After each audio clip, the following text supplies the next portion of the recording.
Alright, so this is a fascinating problem.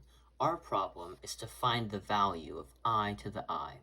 I is the square root of -1. I is the square root of -1. It is an imaginary number because no number squared can yield a negative number.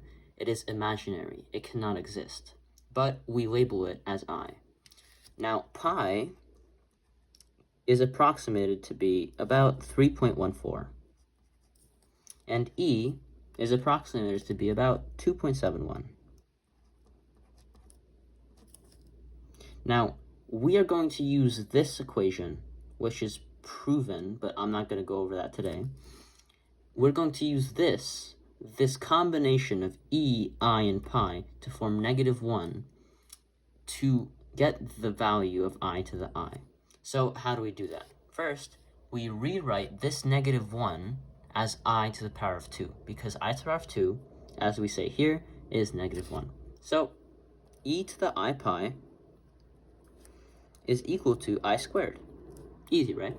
Okay, now what we want to do is we take the square root of both sides. All right, the square root over both sides. Now, there is no 2 in the exponent here, so we simply say e to the 1/2 I pi is equal to, and now the square and the square root cancels out. So we're left with just I. Now, what we want to do here now for our final step is to raise both sides to the power of I, which might be a bit confusing to raise both sides of an equation to an imaginary constant, but it works out here. I to I.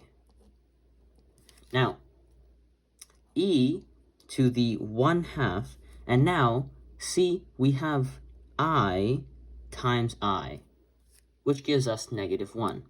Now, we write that negative in front of the 1/2, and we're left with e to the -1/2 pi is equal to I to the power of I, which is exactly what we're looking for.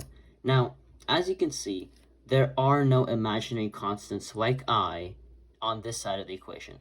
We're left with e to the -1/2 pi, which is real. And on the other side of the equation, we have exactly what we're looking for. Now, this is an approximation of e to the -1/2 pi. That is about 0.207. This I to the I, an imaginary constant raised to the power of itself, is equal to 0.207. Incredible. And that's the answer to this question.